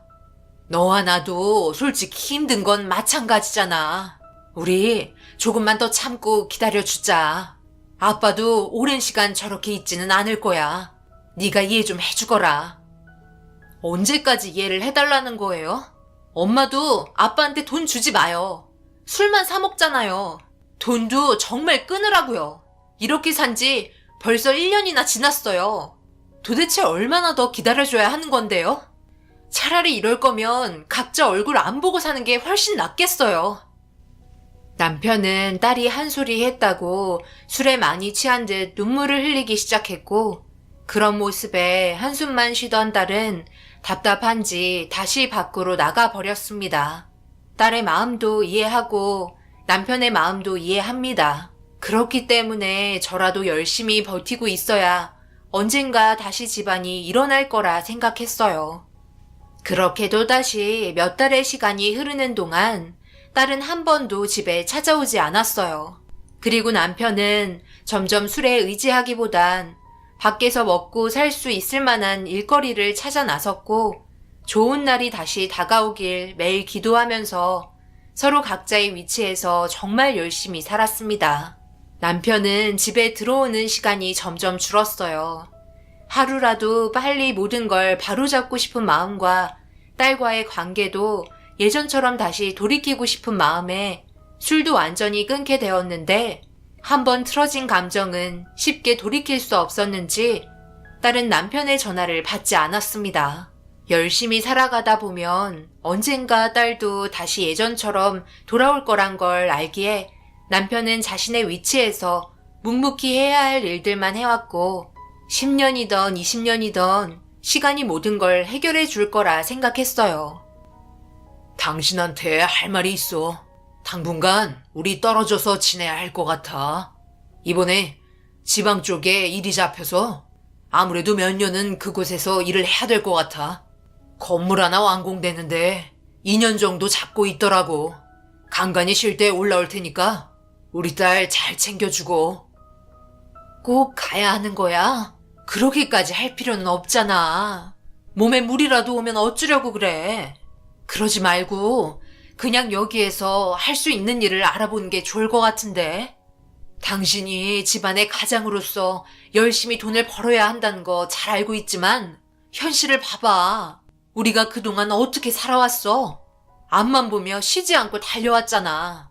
그러면서 몸은 몸대로 성한 곳 없이 골병이 들었고, 우리 딸과 좋은 추억 하나 만들지 못하고 저렇게 커버렸잖아. 그런데 지금 봐봐. 잘 먹고 잘 살겠다고 발버둥 쳤지만 결국 제자리야. 우리 손에 남는 건 아무것도 없다고. 당신도 잘 알면서 또다시 그렇게 살자고? 나는 그냥 적당히 먹고 살 정도로만 벌면서 앞으로 여유 있게 살았으면 좋겠어. 한 번뿐인 인생 왜 이렇게까지 살아야 했는지 지금 생각해보면 너무 후회돼. 앞으로 우리 살 날보다 세상 떠날 날이 더 가깝게 다가왔잖아. 그동안 충분히 노력했고 더 이상 뒤돌아보려고 하지 않을 거야. 그냥 지금의 삶에 만족하자. 그렇게 하자. 그러니 당신도 이제 모든 걸 내려놓고 우리의 삶을 이제 좀 즐기면서 살자. 내가 이렇게 부탁할게. 하지만 내 간절한 부탁에도 남편은 그렇게 하지 못했어요. 그때의 향수에 빠져나오지 못했고 여유로웠던 삶으로 돌아가고 싶어 했습니다. 결국 서로의 의견은 조율되지 않은 상태로 남편은 자주 연락하겠다며 쉬는 날도 얼굴 보러 올라온다고 약속을 하고 떠났어요. 그렇게 전화가 올 때면 잘 지내고 있는지 서로의 안부를 물으면서 매일 불안한 마음을 가지며 살고 있었는데 언제부턴가 남편에게 연락이 닿질 않더라고요. 아무리 늦어도 자기 전에는 꼭 한 번은 연락이 왔었는데 갑자기 연락이 끊기니 남편에 대한 걱정은 점점 더 커지게 되었고 일하는 곳도 알지 못한 상태라 두려운 마음은 쉽게 가라앉지 않았어요. 그렇게 하루가 지나고 일주일이 지나고 불안한 마음에 딸에게도 남편에 대한 소식을 알려주었고 딸은 그새 못 참고 돈 좀 모였다고 술 마시는 거 아니냐며 별일 아닐 거라고 얘기했지만 제가 볼 때는 전혀 그렇게 느껴지지 않았어요. 그런데 그 기간이 한 달이 넘어가게 되니 딸도 문제가 생긴 것 같다는 느낌을 받았는지 평소에 표현도 안 하던 딸이 불안해하면서 집으로 찾아왔습니다. 실종 신고는 했어요? 갑자기 이렇게 연락이 안 될 일은 없을 텐데. 앞으로 저희가 해야 될 일은 뭐예요? 당연히 실종 신고는 했지. 경찰서에서는 연락할 때까지 기다리라는 말밖에 없네. 문제는 너희 아빠가 쓰는 돈이 없잖아. 카드도 없어서 핸드폰밖에 없는데 핸드폰마저 꺼져 있으니 어떻게 할 수가 있겠어. 그래서 알아보는데 시간이 오래 걸린다고 그러네. 그렇게 남편의 연락을 못 빠지게 기다리는 것밖에는 저희가 할 수 있는 일은 없었어요. 어느 정도 시간이 흐르면 어떤 소식이라도 접할 수 있을 거라 생각했는데 점점 더 길어지는 시간은 저희를 불안하게 만들었고 결국 경찰서에서 난리를 치는 상황까지 발생이 되었습니다.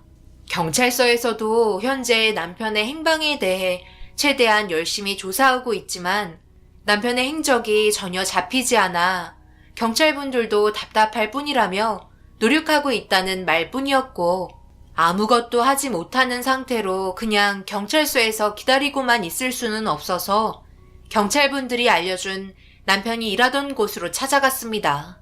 남편에게 문제가 있다고 생각한 시점에 퇴사 처리를 했다는 것만 알고 있어서 답답할 뿐이었어요.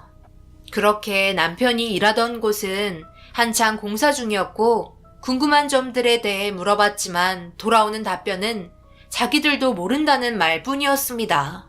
경찰분들한테 충분히 설명했으니 더 이상 찾아오지 말라고 저와 딸을 내치며 막말을 퍼부었어요.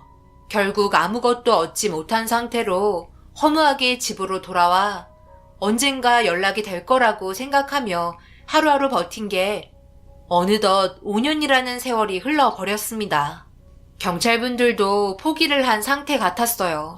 결국 아무런 행방도 알지 못한 상태로 포기하라는 말만 들을 수 있었고 그동안 남편이 꼭 돌아올 거라고 믿고 있었던 희망이 무너지는 순간 저는 그 자리에서 오열을 하고 말았습니다. 분명 어떠한 사고로 인해 문제가 생기게 되었다는 걸 알 수는 있었지만 찾지를 못하니 답답하기만 했고 그 긴 시간 동안 저 또한 제대로 된 삶을 살고 있던 게 아니었어요. 한평생 함께 있었던 배우자가 5년이라는 시간 동안 연락 한 통 없이 사라졌는데 제 마음이 문드러질 정도로 얼마나 힘이 들었겠어요. 딸도 내색은 안 했지만 몰래 눈물을 훔치고 있던 걸 몇 번이나 볼 정도로 저희에게는 너무나 괴로운 일들이었습니다. 이 문제 때문에 저희 딸은 저에게 결혼하고 싶은 남자가 있음에도 말도 못하고 괴로워하고 있었기 때문에 정신적으로 너무 힘이 들었었죠. 결국 언젠가 돌아오겠다는 희망만 가지고 있는 상태로 포기할 수밖에 없었습니다. 제가 눈 감기 전에 돌아올 거라 생각했어요. 딸의 인생까지 망칠 수 없었기 때문에 남편을 계속해서 기다리는 건 모두의 인생을 망치는 일이었어요. 그렇게 마음을 접고 딸에게 결혼할 남자의 얼굴을 보고 싶다고 얘기를 꺼내게 되었습니다. 괜찮겠어요? 제가 만나고 있는 남자와 정말 사랑하는 사이고 결혼까지 할 생각을 가지고 있어요. 그 사람도 저를 사랑하고 있기 때문에 지금까지 기다려준 거고요. 그 사람 부모님께서도 결혼 문제 때문에 많이 힘들어 하시고 계세요. 나이도 있는데 결혼은 점점 늦어지니까요. 딸도 걱정을 많이 하고 있었어요. 아빠가 없는 결혼식을 원하고 있지는 않았습니다. 제발 어디에서 살고 있으면 돌아와 주길 간절히 바랬고 딸의 결혼을 진행하기 위해 처음으로 딸이 사랑하고 있는 남자의 얼굴을 보게 되었습니다. 첫인상과 온화한 표정은 저희 딸과 잘 어울리는 한 쌍이었고 오랜 시간 기다려준 만큼 행복하게 살길 바라는 마음으로 앞으로 있을 둘의 결혼을 축하해 주었어요. 그렇게 남편이 없는 상견례 장소에 나가게 되었습니다. 딸과 결혼할 남자 측은 부족함 없이 잘 살고 있는 집안 같았어요. 제가 걸치고 있는 허름한 옷이 너무나 창피스러웠고 딸의 이미지를 깎아먹을까봐 고개를 들 수 없었습니다. 그런 모습을 저희 딸이 눈치채고 있었는지 저에 대해 좋은 말만 하기 시작했고 저희가 어떻게 살아왔었는지 예비 사돈분들에게 설명하기 시작했어요. 그런 일들이 있었어요? 에이구 어쩌나. 사업이라는 게 정말 쉬운 게 아니에요. 더군다나 음식점 같은 경우 위생에 철저한 신경을 써야 하니 더 힘들죠. 참 안타깝지만 어쩌겠어요. 벌써 엎질러진 물이고 주워 담을 수 없잖아요. 현실을 받아들이고 열심히 살아가는 수밖에요.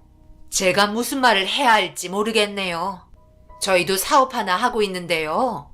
예전에 큰일이 하나 있었다니까요. 안사돈이 무언가를 말하려고 하는 순간 사돈 어른이 헛기침을 하면서 안사돈의 옆구리를 툭툭 찔렀고 순간 당황했는지 다른 말로 돌리기 시작하셨어요. 예비사위 또한 어색한 웃음으로 상황을 모면하려고 하는 것 같았습니다. 아무래도 별로 얘기하고 싶지 않은 일들을 안사돈이 아무 생각 없이 꺼내려 하자 사돈 어른이 그만하라고 신호를 준 것 같았어요. 그렇게 한참 동안 이런저런 대화를 하면서 궁금한 점이 생기기 시작했고 부유한 집안이 왜 가진 게 없는 저희 집안과 결혼을 하려고 하는지 물어봤어요. 갑작스러운 질문에 당황했는지 서로의 얼굴만 쳐다보고 있었고 안사돈이 급하게 먼저 말을 꺼냈습니다. 그야 우리 아들이 새아가를 어찌나 좋아하고 있던지 저희가 차마 결혼을 반대할 수 없을 정도로 결혼에 대해 확고하게 얘기하길래 저희도 받아들일 수밖에 없었어요. 그리고 어찌나 말하는 것도 똑 부러지던지 그동안 살면서 바르게 커온 것 같아 결혼 허락해 주었네요. 가진 게 뭐가 중요해요. 사람 템데미가 중요한 거지. 많이 가지고 있는 사람들일수록 돈보다 사람을 중요하게 생각해요. 사람 하나 잘못 들어오면 집안 풍비박산 나는 거 잘 알고 계시죠? 그런 거 주위에서 많이 봤잖아요. 그래서 저는 우리 아들이 인성 바르고 참한 여자 데려오길 바랬는데 그동안 바르게 살아온 게 느껴질 만큼 착한 여자를 데려와서 저희 남편과 상의 후 결혼 허락하게 되었어요. 원래 가진 게 많은 사람들일수록 이기적인 부면이 많거든요. 무슨 말인지 어느 정도 아시겠죠? 안사돈의 말이 너무 고마웠어요. 저희 딸을 너무 좋게 봐주고 계셨고 앞으로 행복하게 살아갈 것 같아 안심이 되었습니다. 이런 분위기를 남편이 함께 하지 못해 너무 가슴이 아팠지만 그래도 저는 최선을 다했고 딸도 마찬가지로 최선을 다했어요. 그만큼 더 이상 결혼을 미룰 수 없었습니다. 드디어 딸과 예비 사이는 그토록 바라던 결혼식 당일 서로 밝은 얼굴로 인사를 주고받으며 저희 결혼식을 축하해 주려고 많은 사람들이 한자리에 모이기 시작했어요. 남편의 빈자리가 너무나 크게 느껴지는 자리였지만 그래도 행복한 날인 만큼 밝게 웃으며 결혼식을 진행했습니다. 어느 정도 사람들이 다 도착했는지 결혼식을 진행하겠다는 안내 방송이 나오면서 저도 급하게 자리에 앉아 결혼식을 준비했어요. 온갖 고생은 다하며 살아왔던 저희 딸이 좋은 남자 만나 행복하게 잘 살길 바라는 마음으로 결혼식 전에 간절히 기도했고 노래가 결혼식장 안에 울려 퍼지기 시작했습니다. 모두가 한 곳을 집중하게 되었어요. 보통 신랑이 먼저 들어오고 신부가 자기 아빠의 손을 잡고 걸어오는 게 대부분이지만 예비 신랑과 저희 딸은 서로 의논을 했는지 같이 들어오는 걸로 합의를 봤습니다. 그렇게 함께 들어오면서 많은 사람들의 축하를 받으며 결혼식은 진행이 되었고 그 모습을 보는데 어찌나 아름답던지 저도 모르게 눈에서 눈물이 멈추지 않았어요. 괜히 딸과 눈이라도 마주치면 결혼식 도중 딸마저 눈물이 흘러버릴까봐 고개를 돌렸고 다행히 딸은 눈물을 흘리지 않았습니다. 그렇게 결혼식이 한창 진행이 되고 있는데 예비 신랑이 이벤트를 준비했는지 둘의 결혼을 축하해 주려고 축가를 불러주는 사람들이 앞으로 나왔고 점점 분위기는 무르익어 갔어요. 그런데 축가를 불러주던 사람들이 몸을 돌려 예비 신랑과 딸이 걸어왔던 곳을 손으로 가리켰고 그곳에 시선이 집중이 되는 순간 엄청난 일이 벌어지고 말았습니다. 그곳에서 남편이 모습을 드러냈습니다.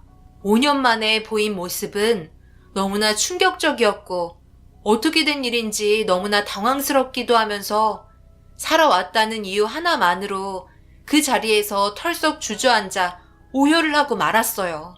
딸도 자기 아빠의 모습을 보고 엄청 놀란 듯 그 자리에서 움직이지 못한 채 눈물을 흘렸어요. 너무나 달라진 남편의 모습은 도저히 믿을 수가 없었습니다. 남편이 휠체어를 타고 있었는데 무언가 모습이 별로 좋아 보이지는 않았어요.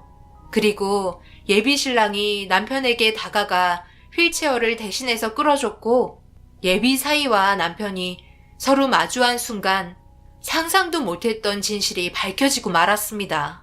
제 옆자리에 남편을 앉혀주더니 그 순간 메인홀에서 영상이 흘러나왔어요.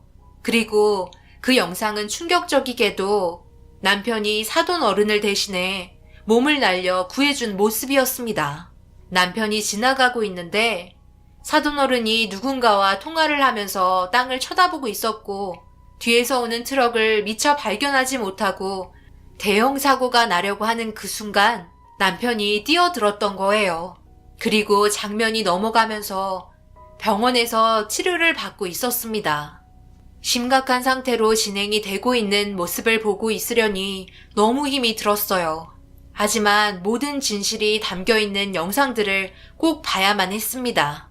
5년이라는 시간의 세월을 모두 담아둔 것 같았고 남편은 자신의 이름조차 알지 못했어요. 하지만 시간이 흐르면서 사돈 어른의 목숨을 구해준 남편이 기억을 되찾기 시작했고 어느 정도 몸을 회복시키려고 재활치료에 더욱더 힘을 썼습니다. 영상에 나온 사돈 어른은 무릎을 꿇으며 자신의 잘못을 얘기하기 시작했어요. 저희 가족에게 알리기가 너무나 두려웠고 그래서 VIP 병실에 남편을 숨겼다며 몸이 회복이 될 때까지 모든 걸 지원해주고 정상이 되었을 때 다시 제자리에 돌려놓고 싶었지만 교통사고로 인한 장애는 더 이상 좋아질 수 없다는 결과에 죄송하다며 괴로운 눈물을 보여주고 있었습니다. 거기에 더해 더 충격인 건 남편이 사고가 나기 전부터 저희 딸과 예비 사이는 서로 만나고 있던 사이라는 걸 알게 된 순간 이 사실이 밝혀지면 자기 아들이 사랑하는 여자와 헤어지게 될 거라는 결말에 섣불리 모든 진실을 말하기가 힘들었다는 충격적인 말들을 꺼내 놓았어요. 진심을 다해 사과를 하는 모습과 최선을 다했지만 정상으로 돌려주지 못해 죄송하다며 영상 속 사돈 어른은 오열을 하고 있었어요. 그리고 저에게 천천히 걸어온 사돈 어른은 5년의 시간 동안 자신이 한 행동에 대해 너무나 큰 죄책감을 느끼고 있었고 그동안 말하지 않고 숨기고 있었던 사실은 전부 법적으로 처벌을 받겠다는 말을 꺼냈습니다. 저는 믿을 수 없는 상황들에 너무나 당황스러워 아무 말도 하지 못했어요. 모든 걸 공개적으로 자신의 행동에 대해 잘못했다고 사과를 하고 있는데 제가 거기에다 침을 뱉을 수는 없잖아요. 사돈 어른이 무릎을 꿇고 용서를 빌자 예비 사이마저 다가와 무릎을 꿇었습니다. 그리고 하는 말이 제 딸과 헤어지는 게 너무나 괴로울 것 같아 내린 결정이었다며 용서를 빌기 시작했어요. 그런데 그 순간 남편이 휠체어에서 천천히 일어나 쩔뚝거리며 걷더니 사돈어른 앞에 털썩 주저앉으며 엎드려 있는 몸을 일으켜 세워줬습니다.